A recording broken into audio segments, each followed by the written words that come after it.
Chapter 14, Part 3. Though Finn had made it clear that he would not take Maya with him, she could not stop dreaming. It seemed to her there could be nothing better than to travel on the Arabella, on and on and on. To wake at dawn and cook breakfast over a primus and watch the herons and cormorants dive for fish, to feed logs into a firebox and smell the wood smoke as they caught it, and then to chug up the still, dark rivers with trees leaning over to give shade, or across the sudden white water lagoons where the water was milky in the sunlight. This was what she had imagined that evening in the school library, sitting on top of the ladder and reading about the treasures that the Amazon would pour into the laps of those who were not afraid. But she had not then imagined Finn. Finn was obstinate. He could be bad-tempered and curt, and he was far too full of his own opinions. But she had fallen into his friendship with him with as surely as the soppy older girls at school had fallen into love. And now he was going, and Clovis had gone, and she would be left alone with the twins. At first, hoping that Finn would change his mind and let her come, she had worked extra hard helping with the Arabella, but after a while she became so interested that she helped for its own good sake. "Have you got any books about boats?" she asked Minty. "One doesn't learn from boats about books," said Miss Minton, but she found a manual about the maintenance of steam launches in the second-hand book in Branhouse. "What do you think they'll be like, the Zante?" Maya asked Finn, and he shrugged. "My father said they were the kindest people he'd ever met, and they knew everything there was to know about healing. I'd like to learn that from them. After all, 3/4 of all the medicines we use come from plants, and most of them come from the forest here." He hesitated. "I thought maybe one day I could become a doctor, but not the kind that just gives people pills." Maya nodded. Finn would make a good doctor. She could see that. "Did he say if they had any songs?" she asked him. "They'll have songs all right. All Indians sing, especially when they're travelling," replied Finn. Maya sighed. She wanted to learn about the songs like Finn wanted to learn about the plants. But it was hopeless. "It's too dangerous," was all Finn would say, and that was it. She tried to put it out of her mind, but she couldn't. There were girls at schools who wanted to ride, and other girls who wanted to go on the stage.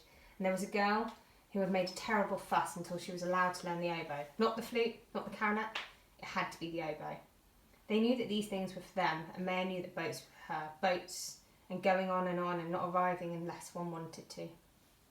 When they weren't working on the boat, Finn took her into the forest and showed her which nuts to pick and which to avoid, and how to get fruit down from the high branches, and how to walk quietly, picking up her feet higher than usual, not thumping and blundering about.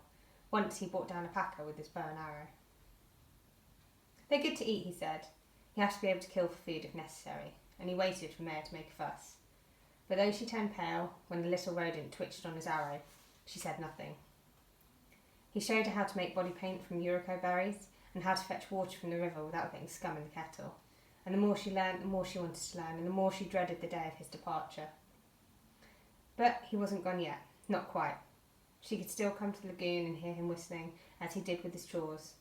And she would have been very surprised if she had known that Finn was too fearful of parting and of making the journey by himself. Then, just 2 weeks after the bishop had left Manaus, the liner came out of the maze of the waterways at the head of the Amazon Delta and headed out for the open sea. Even if Clovis had been found out now, there was no chance of sending him back before they reached England. "There's no point waiting any longer," said Finn. "The boat is as ready as she'll ever be. If we clear the reeds away, we can just get her through." "We," thought Maya bitterly. Obviously he expected her to help him clear the passage out of the gloom, and then he'd wave goodbye and she'd never see him again. "If it had been the other way round, I'd have taken you," she said. "I suppose you think that makes it easier for me," said Finn angrily. "I wasn't trying to make it easy for you," said Maya, and stalked away. But Finn did not go immediately. It was as though the Arabella wasn't sure if she wanted to go venturing after her quiet time in the lagoon. First, they found a small leak through the hull under the floorboards, and then Finn dropped the washer for the valve, which regulated the amount of steam to go in the boiler.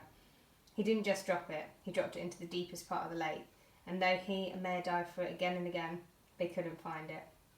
Thoreau went to Manus to get a replacement. Before they could put it in, another week had passed. It was harder for Miss Minton to get away to the lagoon, but when she did manage it, she bullied Finn about Caesar's Gallic walls. "Those legions are never going to get across the bridge at this rate," she said, looking at the book, still open at page 57. When she had finished lecturing Finn about the importance of Latin to someone who had wanted to collect plants, she lent a hand with the chores, scrubbing the floor of the hut to whiteness. "Having been a housemaid always comes in useful," she said. One afternoon, when the children were on their own, they saw that the macaws on the tree that guarded the entrance had flown up, squawking. But it was not Thoreau that came to fetch Maya. It It was Colonel de Silva, with the second in command, come to take charge of Bernard Taverner's possessions. "Dios!" he said, paddling up to the hat. "What is this?" So Finn explained, and when they had finished, the Colonel was laughing so much he looked as if he was going to fall into the water.